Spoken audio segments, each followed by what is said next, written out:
Well, good evening, everybody. This is the second public information workshop on the Windermere Town Hall renovations. We had a public information workshop about a week and a half ago on the same subject, and then we were going to be having a town council workshop next Tuesday night. The house cleaning that we have tonight is please hold all questions until the very end of the presentation. I'm going to turn it over to Tanya first, and then John Fitzgibbon, and then we'll do Q&A. Tom Price is not on at the moment, but he should be eventually. He's the one that worked on some of the renderings and so on and so forth. And then we will address some of the comments that were from the last meeting relative to the Secretary of the Interior. So with that said, I'll turn it over to Tanya. And Tanya, I will be your Vanna White and move through the presentation. Thank you, sir. Well, good evening, everyone.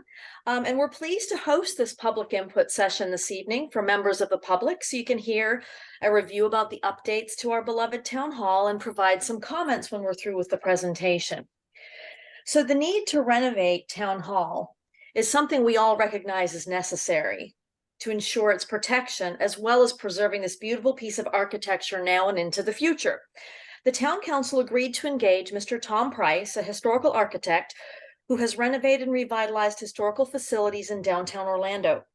Mr. Price's firm is nationally recognized architectural firm specializing in historic period styles and was instrumental in historic renovation projects for the city of Orlando.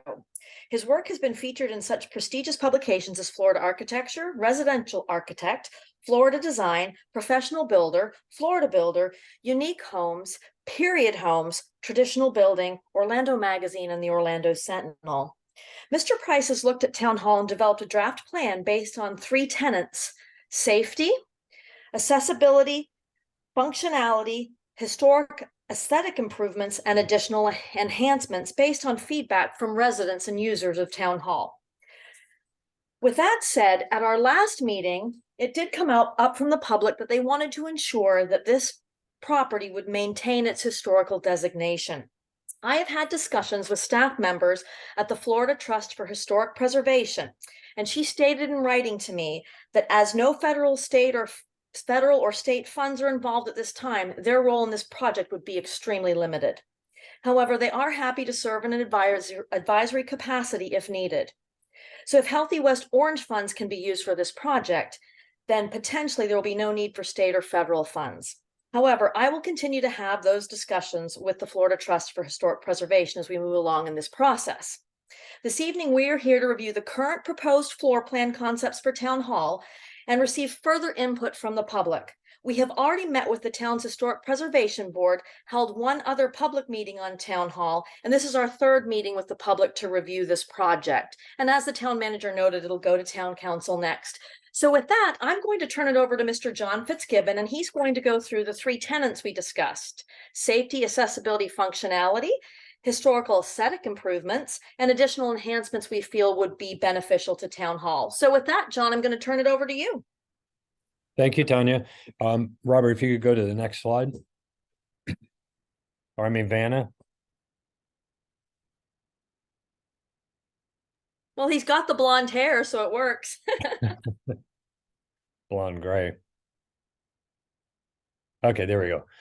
Yeah, so as Tanya said, we kind of did break it down, and this was all based on feedback, multiple feedback from residents and the historic board, and looking at programming. And so we were able to break it down into three major categories. I'm not going to go through each one of these bullet points because each one will be shown both depicted in the design concept that we have. But generally what we did was we tried to break them down into areas that made sense to us from a standpoint of the proposed enhancements. Robert, if you can go to the next slide. This is actually an existing layout, and we've been blessed by Mr. Price because we've never had plans of our existing town hall. So we actually now have a set of documents that have literally been able to document the exact footprint and layout of the existing town hall. We needed that as a placeholder for us to look at the enhancements and really just study what that meant, both structurally as well as physically and as well as program. So if we go to the next slide, you can see the difference between what we're proposing. to the new town hall. This is kind of the enhancements kind of shown in full scale with everything that we've done here. I'm going to go through each one of the individual areas in the next slides that show it. But generally speaking, what we're looking at is enhancements to the right side of the facility or north side of the facility, to the kitchen area, as well as stage access.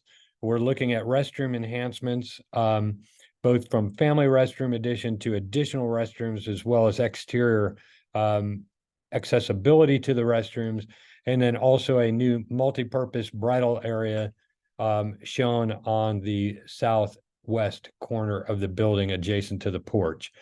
Robert, if you can go to the next slide, then we can kind of zoom in a little bit on each one of these. That's kind of the overshot. So here we go into the detail. If you look at A, this is actually a new multi-purpose room. It is adjacent and only connected via walkway to the existing building, kind of almost giving us that feeling historically of a summer kitchen feel. You'll see a little bit of that in the exterior elevations as we dive into the north, the south, and the west elevations. You'll see it a little bit better.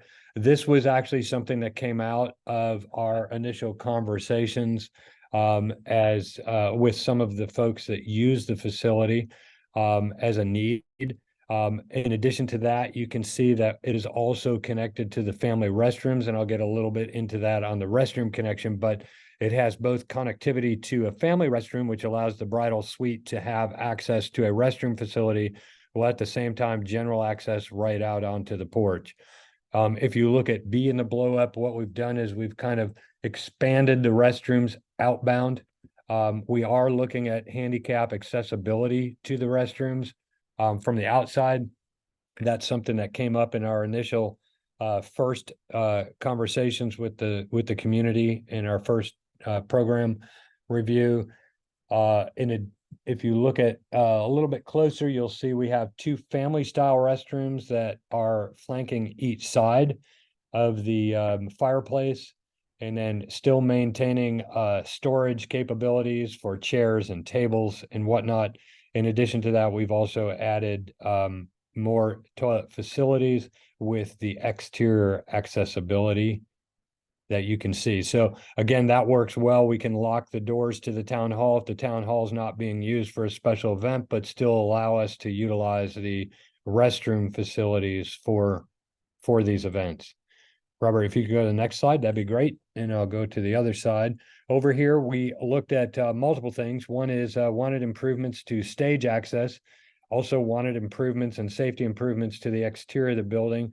The last time at our council, or I should say at our public notice, we had a comment made looking at the steps and making them more compliant. So that is one thing that we've added to our scope as far as the front entry.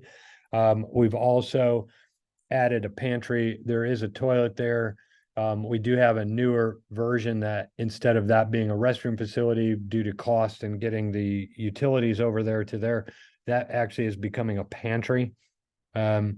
Also providing relocation of the existing exit that does not meet code because there is no landing to it, and shifting that exit over to the north side of the building, providing a few wing walls to separate the kitchen space from the flow of the guests coming in and out of the building.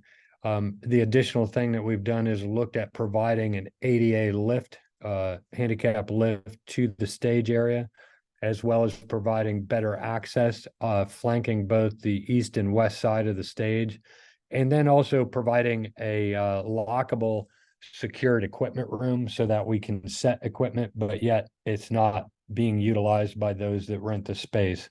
And then in addition to that, we did provide a new exit off of the west side, heading straight off of the stage, as you can see in the blow up section A.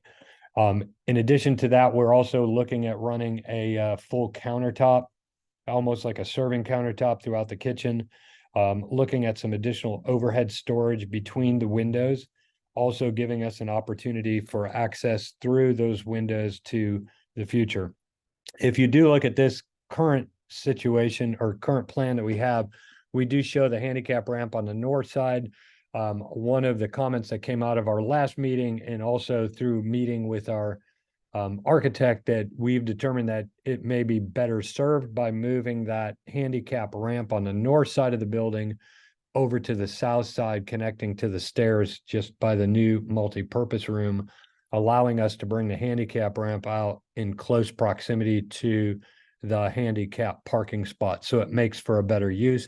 Also will allow us to tie the handicap accessibility to the restrooms into that ramp. So it becomes dual functioning, both accessibility to the town hall, was also accessibility, ADA accessibility to the restroom facilities from the outside. If you can go to the next slide, Robert. I think the next one, I think that went backwards. Yeah, there we go. So this kind of gives you an idea of what we're looking at on the elevation. Working closely with Tom Price, our architect, one of the things that we did determine as far as more historical context for the time period in which the building was built, we're actually looking at a metal roof system, one for not just historical period perspective, but also for longevity in design and construction. Obviously, we get a lot more lifespan out of a metal roof system. Also looking at changing the architecture with the hip roof systems that he's done to be more in line with the historical architecture. You can see the bump out for the bridal suite, which feels more like kind of a summer kitchen kind of look to it. Looking at the accessibility to also the bathrooms, and also making sure that the fenestration details or the window details are also consistent with period architecture, even though they may be newer windows. Just keeping the look of the building consistent with the historical nature of the building. On the backside, getting rid of the flat roofs. The flat roofs have become very problematic for us, both from a standpoint of rotting wood as well as a standpoint of hurricanes and just rain and the like. And so the metal roof design that Tom has angst over for many weeks is something that I think just gives us longevity for the building. And so that kind of concludes walking through that. We can certainly drop back onto individual slides if anybody has questions related to specifics of what I just went through. I know that was kind of quick, but just wanted to show you what our kind of perceived concept is based on program feedback, input, and everything else from both the local community historic board and our architect, Tom Price. All right, thanks, John.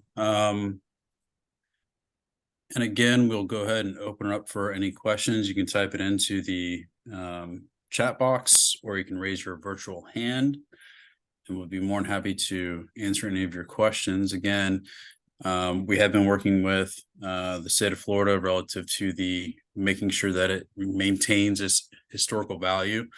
And I don't believe Tom is on the call tonight, but John has been working with him pretty closely, and so is Tanya, so that he can probably answer a lot of the questions that you may have.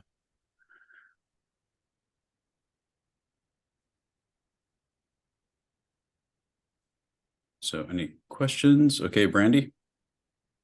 Yeah, so I wasn't on the last meeting, but I did listen to the recording. And so I heard what Tanya spoke about this evening, but if I'm understanding correctly, no drawings or anything has been shown, and it sounds like she just contacted the state SHPO office, which stands for State Historic Preservation Office. But if she only contacted the state SHPO office, was any kind of drawings shown to them? Because I'm fully aware there's no federal or state dollars attached to this project, and so no, they don't really oversee it. However, and I'm pretty familiar with this because I used to have to do some of this with my job in New York, but it says significant modifications may result in removal from the National Register. And based on the experiences I've had with projects in the past, changing roof lines, adding extensions is what they consider to be a significant modification, which would in fact then remove it. So if no drawings have been looked at or anything like that, I'm not sure we really have the full answer on that part of it. Randy, I can answer that. Yes, we've sent them the full presentation and the full plans for this. We've had conversations with 3 to 4 of their staff members, including the head of their division. And they said it wouldn't be enough of changes for removal from the national That's what list. they're saying. Yep. Okay.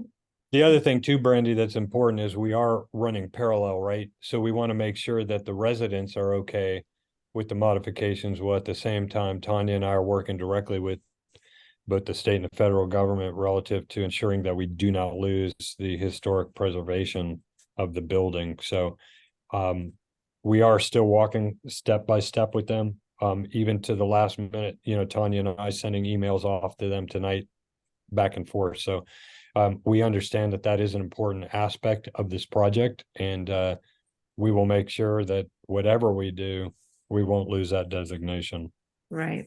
Okay, so then on the other aspect of things, and I heard, a couple people ask about if we got, money or whatever. So is one of the money sources that being considered now is the West Orange funds that we didn't use for the pavilion? I'm meeting with them tomorrow, and I'm going to discuss that with them and to see if that is money that we can utilize. But right now, we're not looking at any state or federal grant dollars. Okay. So if we used a Healthy West Orange fund, then, and maybe I missed something, because honestly, when you're not in person at the council meetings, it is very garbled and hard to understand over the internet. But, so would there still be a plan to potentially build just bathrooms? Because it's my understanding the main project got kiboshed, and that we would be directly working with Healthy West Orange, not going through Rotary anymore. Is that still the case? That is not still the case. The case is that we need to work with Healthy West Orange and potentially again, Rotary Inc. But it would go, the funds would go towards this project if it qualifies or if they agree to it. But any agreement that is entered into between the 3 parties will go to town council, and we'll make sure that it is tightened up to where it just goes towards what town council would like to see for the rehab of town hall. So when did that change then, I guess? Because the last meeting that I recall, I heard some stuff last month that sounded like there was a 90-day extension on something, but I thought the previous month that the council had voted 5-0 to just go back to square one and not be involved with Healthy West Orange. No, it was to not move forward with the pavilion, and not to just the pavilion itself, and to go back and have discussions with Healthy West Orange, which more than likely will include Rotary Inc. in order to get the balance of about $775,000. Okay, well, so then I guess my other question is, are we trying to extend this as like a wedding venue? Because I see the stuff like bridal area and, whatever. Are we trying to bring more revenue in for that? Because I thought. No, it's not a revenue generator at all for the town. It is expanding the area not only for restroom facilities, because it is used a lot, not only for town events, especially with the fact that the pavilion is kiboshed, as you said. So there are needs for restroom facilities in this area, but also it would be a multi-purpose room. So it could be used for a bridal suite, and also for, if there is we have dancers in there, we have, other groups that go in there and perform. So it'd be used as a multi-purpose room, not specifically just for a bridal suite. So this is not a moneymaker for the town. It is mostly just enhancing what we have here. And then making sure that we still maintain its historical integrity. And by that, you're saying the extra room back by the back porch, not just the bathroom extension. Correct. It can be used for a various amount of things, not just the bridal suite. So if you guys utilize this for the bathrooms, then there would be no plan to put one where we already have a septic tank out in the backfield? Where there's no, from what I understand, additional need for additional septic area, because we do have where the old one was, and that was for not only for the temporary facilities, but also for the old community room. Right. So then but where does town halls currently go to? Is it that septic system, or do we have to then tie into the one out back? Because the one that's actually at town hall isn't sufficient size. Well, Brandy, part of our design, once we establish this is what we're moving forward with, part of that would be to look at the existing septic system for the town hall to ensure that it does meet the additional requirements. Okay.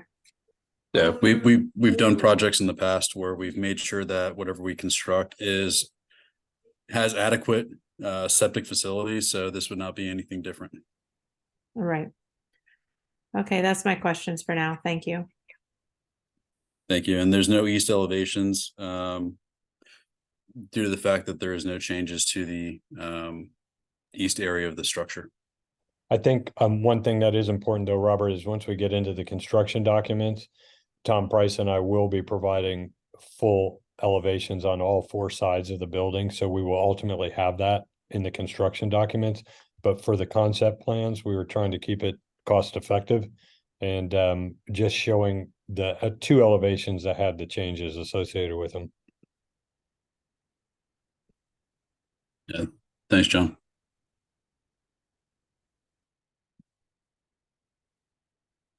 Relative to the possibility of utilizing the porch area as a stage, that's something that we're looking at expanding the area and then adding the roof line to extend over it so it's not dripping onto the porch area. But yes, there is a possibility it could be used as a stage. It could be used for additional seating for the various events that we have.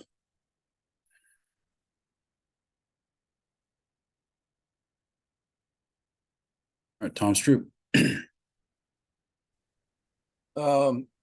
Yeah, thanks, Brandy, for all those great questions, because unfortunately being on town council is made it actually more difficult for me to learn some things because I can't have discussions with anybody else. So since we're here in this venue, Robert, and I know this is not about the pavilion, because I also could not hear much at the last meeting that I missed when the vote was changed. So just to clarify real quick, for my own edification, the 90-day extension was not to readdress the pavilion, but, and I don't want to put words in your mouth, but to see if some of that funding could be used for this separate from the pavilion construction. Is that correct? Correct. Okay. That clarifies a lot for me. And I like all the questions Brandy had, but I too have a little bit and I'm not poo-pooing it. I don't want it to be in just another wedding destination spot, because then we're back to square one with some of the same issues we're trying to avoid with the pavilion. The biggest problems I've had so far, complaints from the neighbors where I live, has been from the weddings that are going on there. So when we do this, and my son got married there, so I'm not opposed to having weddings there.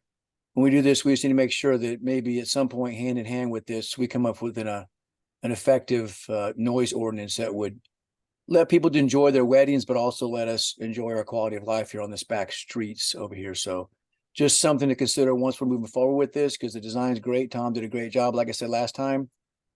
So for me, priorities are historic designation and some sort of ordinance just to make sure that if it is rented more frequently, because I'm anticipating it will be, that we have something in place that will make sure that we don't incur more noise and traffic as a result of it. Right. And we're having that discussion relative to the town sponsored events on Tuesday night of next week. But there is a 10 p.m. cutoff when it comes to the noise ordinance for any weddings that are occurring. And we'll make sure that there's additional, or whenever we actually working with Windermere PD, it's where we do a calendar invite to them whenever there's a function that is at town hall. So they make sure that they are shutting it down at 10 p.m. Well, that's a whole nother topic. I mean, it's, is 10 p.m. too late or not? I mean, it depends on where you live, I guess, and how often we have it, but we'll just save that for another time. You know what I mean? But I appreciate everything you guys are doing, and it looks good. Thanks, Tom. And then for Angela, my question was about wrapping the porch around the north side of the building. If the ramp is being moved around the other side, that frees up the north side. John or Tanya, do can you want to answer- address that? I can answer that, yes. Angela, we do have Mr. Price working on an option for that. It just wasn't ready for tonight.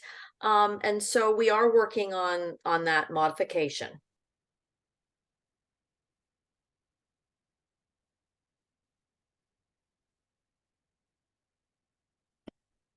Any additional questions, comments, concerns? And again, the intent is not to take away from the historical significance of Town Hall, just adding to it. And then also we're going to be looking at adding, or when we do rehab the facility, is adding like kind.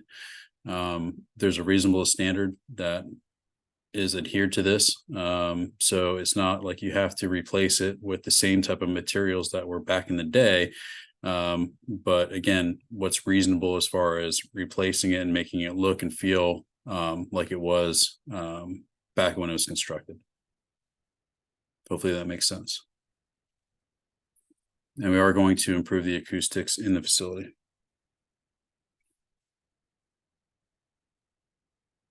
Any additional questions? If not, thank you so much for attending tonight. Appreciate the questions, participation, and we will be having a further discussion next Tuesday night at 6 p.m. So if there's nothing else, I will go ahead and stop recording.